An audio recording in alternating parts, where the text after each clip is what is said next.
Again, Naomi. Hello, it's me again, Naomi. I know the last time I saw you, I told you I'll be back with some more information. And so I am. We're going to be meeting with LAPD Gang Task Force on Thursday, February the 5th at Praise Sanctuary. We're going to be talking about discrimination, racism, and prejudice. Now, one of the things we're going to be talking about is how we are going to work with the police to clean up the police's behavior in the black communities in District 9 in South Central Los Angeles. Now, we are the National African American Parent Union.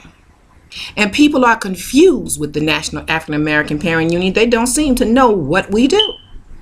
As much as I talk about it, as much as I post on Facebook, YouTube, and other medias, people just don't get it. What are you and what do you do? The name union. If you look into a union, you'll find that a union fights for its members, stands for the members, encourages the members, empowers the members.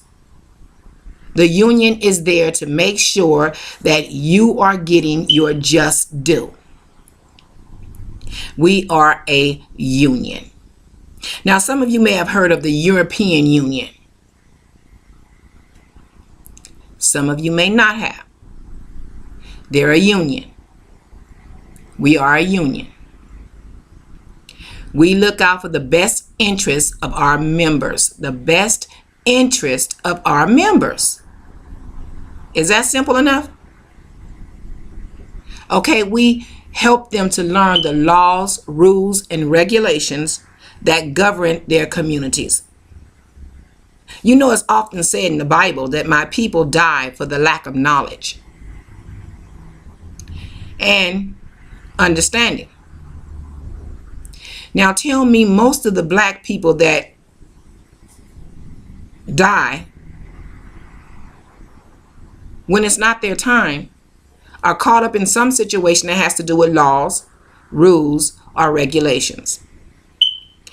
Laws, rules, and regulations that they just do not understand. They don't have it. It's not taught in the schools, especially in this community. It's not taught in the schools. It's not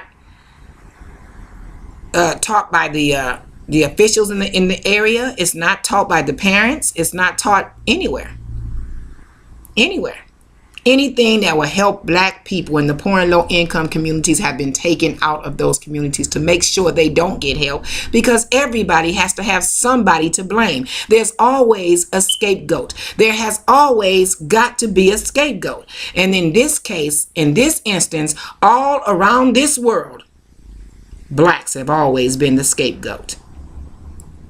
So now you have a lot of black people standing up and saying that the things that's been said about us, the images that are out there about us, our people in our communities, are lies. But they're the only images that anybody has. And then the blacks ask each other, well, why haven't you done anything about it? Why haven't you stopped them from making these images about us? These images come over the media. They come from the news. The news stations has never been owned by black people. How can you stop someone from putting on their news stations what they want on their news stations? And what they want on their news stations is for black people to look dirty, filthy, drug infested, and anything else that's horrible.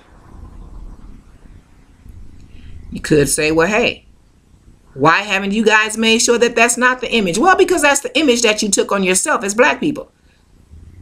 Black being the word. Look it up in the dictionary. Tell me what black means. See, you see feces in it.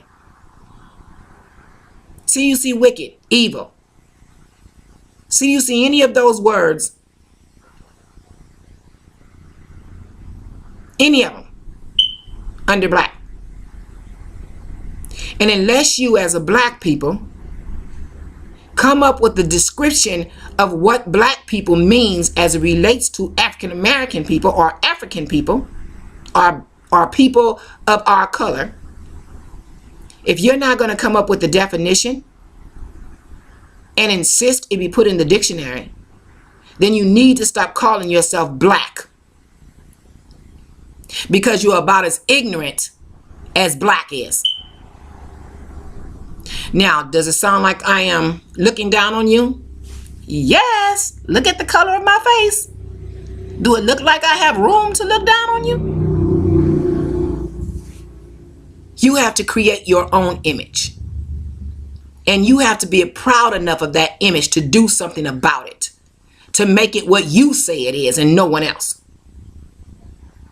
And all of you black women out there, or African American women, or whatever you fall up under, get over it. You're not the leaders in our community. Yes, you've raised the kids yourself. Yes, the man walked out on you. Yes, yes, yes. You have a better job. Yes, you go to the schools. Yes, you fight for the kids. Yes, you do it by yourself. Yes, yes, yes, mother, that's what a mother is. But hold them accountable. Don't give them what they want by letting them walk away. And you being stuck taking care of their children. Hold them accountable. Make them be the men that they are created to be, which they don't even know they are. Because if you know it, or whether you know it or not, the Willie Lynch letter, what is that? Well, that's that letter that was written to the slave owners on how to control black folks. That's what it is. And one of the rules was to make sure the man become the weak link in the family and the woman become the strong one, reverse their position. Do you really think because you're smart, you're making more money than your man or than black men? If you really think that, then you're about as ignorant as the next nigga. That was a part of their plan. Hire more black women than black men. Give them a bigger pay than you give the black men. Empower the black women.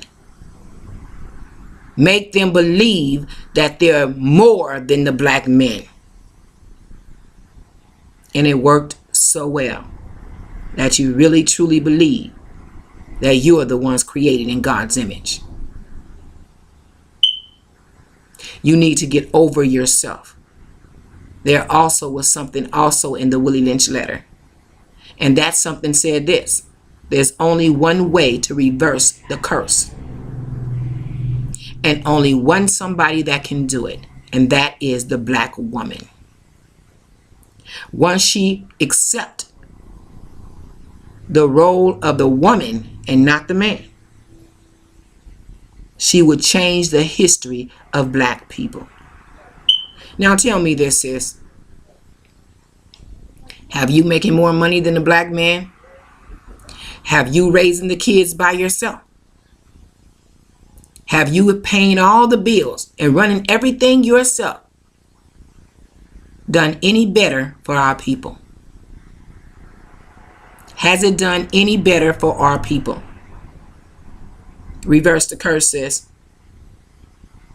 We have to accept our role and hold the black man accountable. Push him ahead and encourage him with his bummy ass? No, that's not what I'm saying. I'm saying hold him accountable to his position in our peoples, in our nation, to our children, to our women, to our people. Hold him accountable. Hold him accountable. If you're going to take a leadership role, let that be the one. Hold him accountable. The time is now. The day is now. It's time for us to stop letting everybody get away with everything in our lives. It's time for us to hold a black man accountable to his position in our families, in our nation, in our people. It's time for us to hold the government accountable for what they're doing to us today. Not our mothers, not our grannies, us, our children. It's time to hold ourselves accountable to our position as women. And that position is not the leadership position. Even though we can hold the leadership position, we already proved that.